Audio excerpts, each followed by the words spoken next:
www.potonapoto.com www.potonapoto.com. Voilà, bonjour Mondati, bonjour Baïnyo, Sobazo Landabiso, or Nabi Boza et Belé Boza Landabiso partout dans le monde. À travers une très belle émission qui vous aimez, Plateau des Stars. Nabi émission est Zana vraiment, donc ça la plus une nabatte. Là je vois mon boss, mais c'est l'ami d'Ovo Moutomo sur la cabine. Donc c'est votre présentatrice d'aujourd'hui, comme vous savez déjà bien. Ben, c'est moi, c'est Forango et à la beauté troublante de la presse congolaise. Sans plus tarder, donc, à Beaumont a déjà mange. J'espère que mon caméraman a aidé à la Sabine déjà mange. À tous les précisément qui quitte. Tous la direction qui quitte et c'est qu'à Moussala et Salama. Parce que c'est là-bas, parce que projet autres là qui ont tellement il y a longtemps, tout le monde le vraiment se réaliser.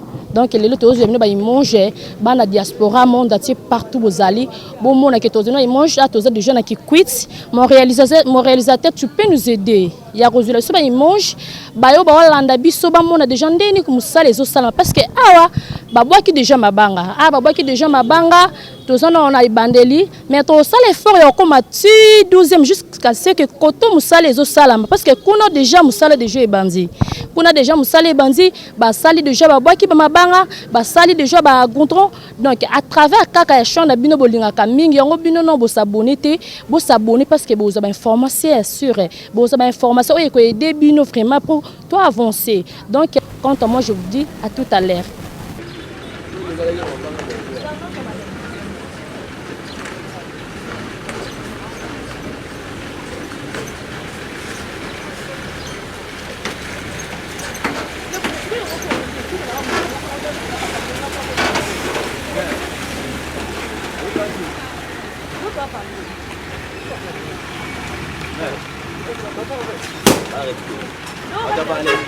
Voilà donc tous déjà na kikwiti tous quelques interviews ya batu ba loba ba pesa ba point de vue na bango nde boyebe zala kaka concernant nzela parce que muta na vie na ndenga olobela to ebité donc to na bande ko na biso pe abo mona déjà donc bande ko biso bola biso partout dans le monde déjà donc il y a rien à dire bon mon avait ma caméraman nga il mange ozabe déjà derrière monsieur na biso bon mona déjà il mange il y a président de la République monsieur Félix Tshisekedi donc tous pe quelqu'un le ba mona concernant nzela donc bonjour papa.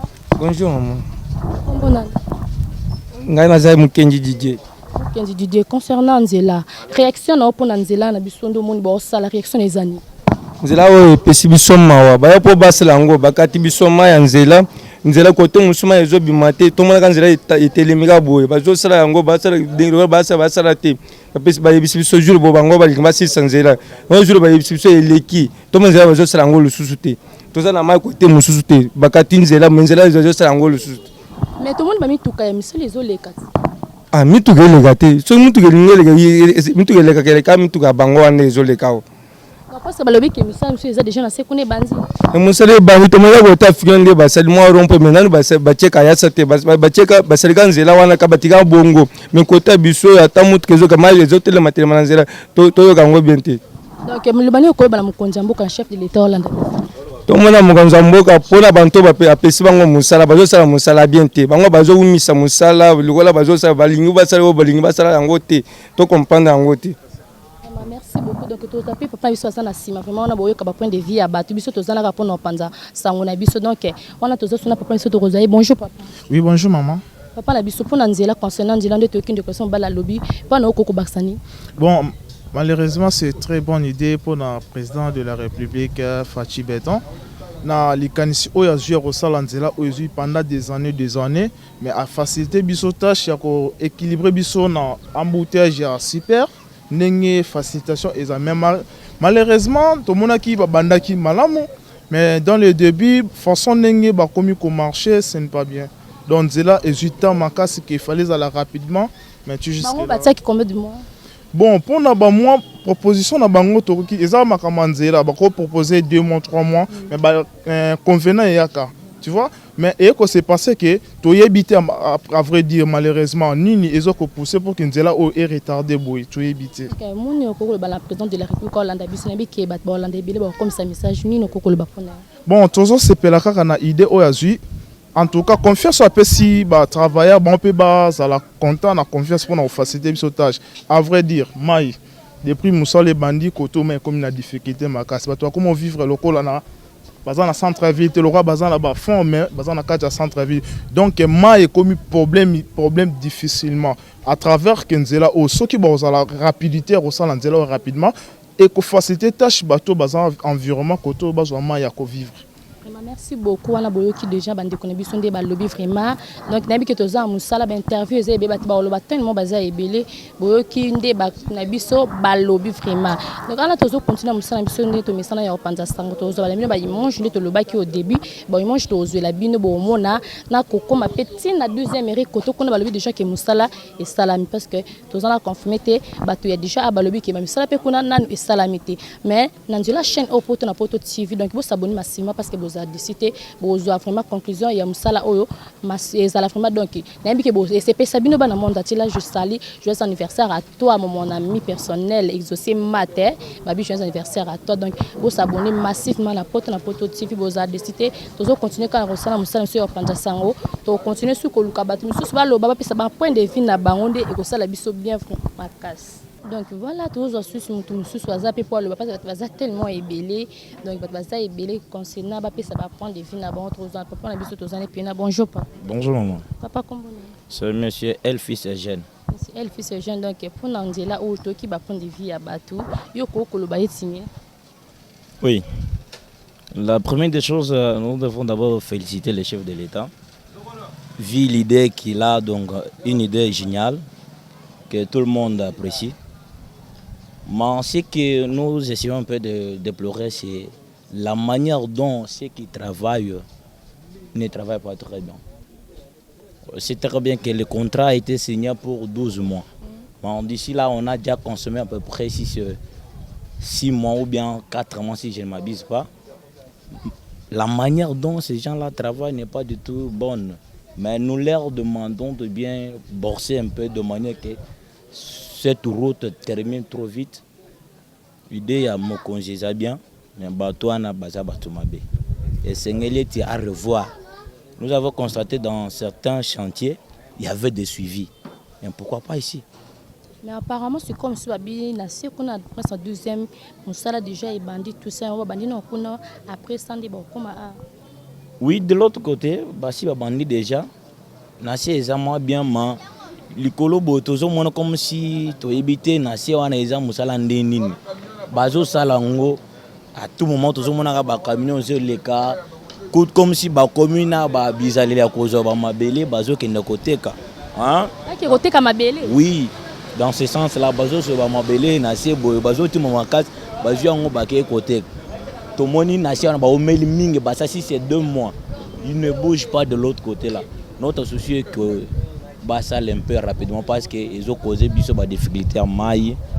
Ils ont bien surtout parce que talaka batio na biso ba salela ngona banzela ba mai batio et na ba mapang mais nyon so na ba katsango moi que batu bazo mai comme ba problème eza que ce qui mai na lopango boza batu belé il faut ba na ko welela ba we ba kene boye donc tant musu batu na kata lopango bazo swana donc sur base que moi ils attendent banzela au bazo sala ngora malembe mal non faut qu'ils travaillent un peu rapidement de manière que 12 mois na eko ceux qui bazar bateau vraiment bateau bazar souci que mo na biso bonga il faut qu'ils travaillent un peu durement de manière que avant qu'il soit 12 mois nzela ils ala un peu na itamo boye hein au bateau ba ko ki ko apprécier et nous qui non nous avançons vers donc le terme même de ce contrat to moniter que nzela ils ni ba mabanga ba matala ba mai et ont bien révisé Bangongi.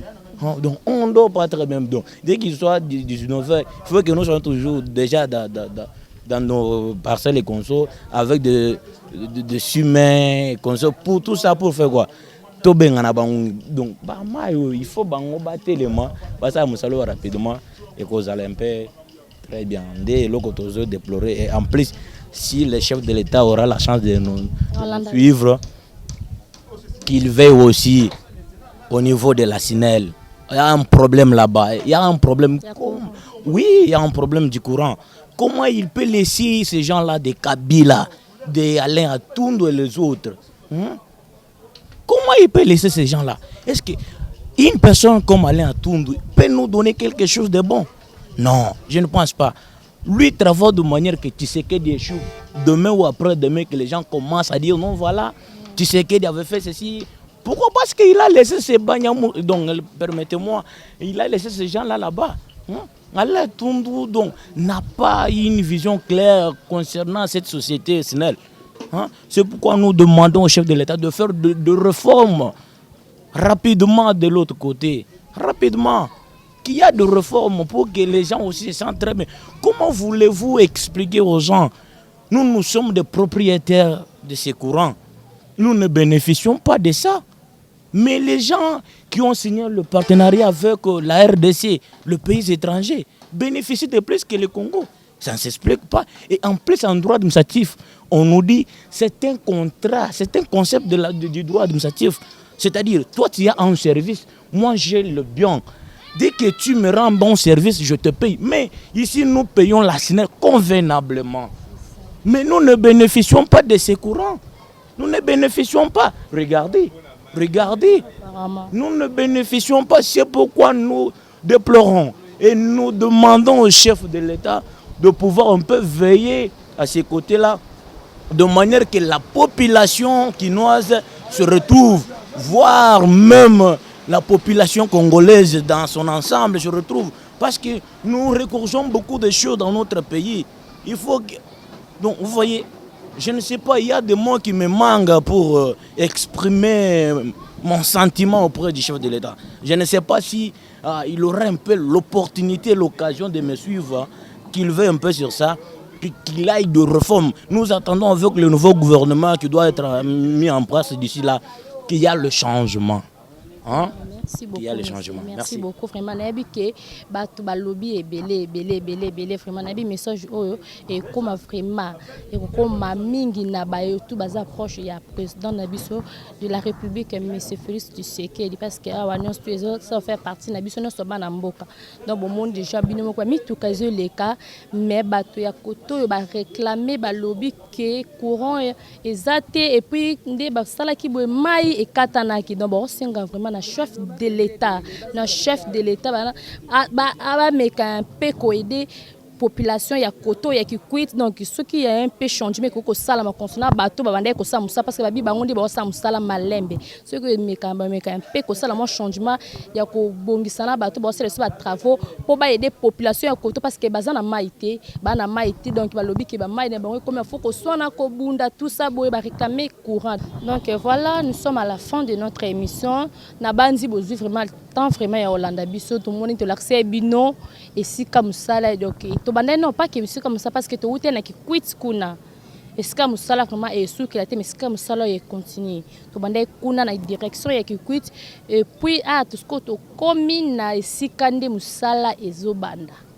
donc sikande musala e banda awa toza déjà na deuxième porte bon on a déjà derrière moi ici ko bâti déjà wana ba barrière ba 4 donc c'est déjà musala ezosalama donc toza déjà na deuxième porte échangeur ya wana kuna donc musala to moni bino moko ndenge bazo sala ce n'est pas facile auto senga na population na biso bazala un peu patiente bazala un peu parce que bon ils mangent bino mo bomona ne batu bazo expliquer cho ya mai c'est-à-dire cho ya mai ya munene bomoni wana bomona na bilingi na biso cho wana ya mai ya munene wana donc eza cho eza 4 eza vana 4 ya balabala parce que ça koto malgré n'Afrique tango pas tellement mais ndeko ya souvent ndeko mona cho munene wana donc eza faut basala yango na bokebi poso basala na bokebi te cho wana soki ebekika ko panzana banda ko eza pene nango wana donc eza la scandale et ko dinda pe ba vie ya batu eza na ba risque donc yango bomoni musala ezo kende un peu malin mais faut basala yango na bokebi zate ke mukonza mboka chantier bato to bato bazo sama mais non bon sala musala bien parce que to balingi te ke population eza pene wana baninga misusu ba souffrir parce que bomoni ba tio wana eza mibale moko eza ya muke eza na se ya munene wana puis donc faut bazongisa ngo muke neka bomona na imonji nde to la sabino faut bazongisa ngo muke donc boza la patience déjà bomona musala ça bomona da musala ndezo sala donc bomona awa bozwi susu na ekunda bomona que différence ezali ils ont des mususu quand même to tamboli biso batoto yema koma kolo ti kuna na kato bana na transpirer kutu parce que musala les autres qui ont malembe batu biso vraiment papa na biso bazo aider biso ba ndeko c'est mbele ba c'est musala bazo sala ngo musala modo na moni ko commentaire au ça te parce que musala les autres qui ont malembe pe kitoko bazo sala ma bien auto singa na population boza la passion boza na motema monene boza motema ya ko supporter non que mokonza mboka sala ba pesa ki biso de oui ba ko pesa ngo mais vu que ya musala ba procédure musande ba kuteli makambu et sengi que ekoma lisusu eleke ekoma lisusu ekota année ya 2021 oyo ndi bolobe ki ba pesa ki bino 3 mois ba pesa ki 3 mois na et comité musala nde ba kuteli ba sa obligé ya kosala musala bien parce que musala ezala bien zate koma po lelo soki esala mi bien te prince bukani boko yo so ozo ngala micro na biso o prince ngo ba sala ki bien te ba sala ki na motema mabe ba sala ki boetala yango comme suko dinda donc il faut pas sala bino musala na motema ya kokita merci na bino no so bozaki branché bolanda biso vraiment na yebi ke boza ebele bozo landa biso partout dans le monde bo s'abonner na chaîne bino massivement na poto TV. Moi je suis la votre présentatrice Ndebo Messana c'est Franck la beauté troublante de la presse congolaise fille douce fille moro ya kimé azala na problème na moto te donc merci à toi joyeux anniversaire à toi ma copine privée exaucé mata babile lo tozo yo kate donc yo kapa na yo kapa merci na bayi tout bolinganga mi fait nga Cléton numbi a bien à la famille tellement sacrée mon maman chérie Gigi Kazadi na lelo ya trop même voilà ma confident wana bien akaili passe na ngai malgré yaza Sephora mwindunga Sephora pembe donc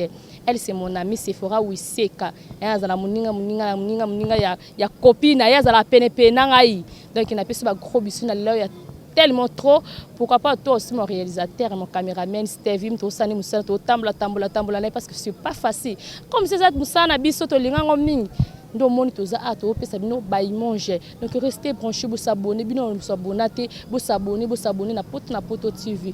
Là je dis encore un grand merci à mon boss et monsieur l'ami Dovo, merci à toi papa pour cette belle opportunité ozo pesa nga vraiment ce n'est pas facile hein. Merci à toi papa tozana pona osala musala quant à moi je vous dis bye.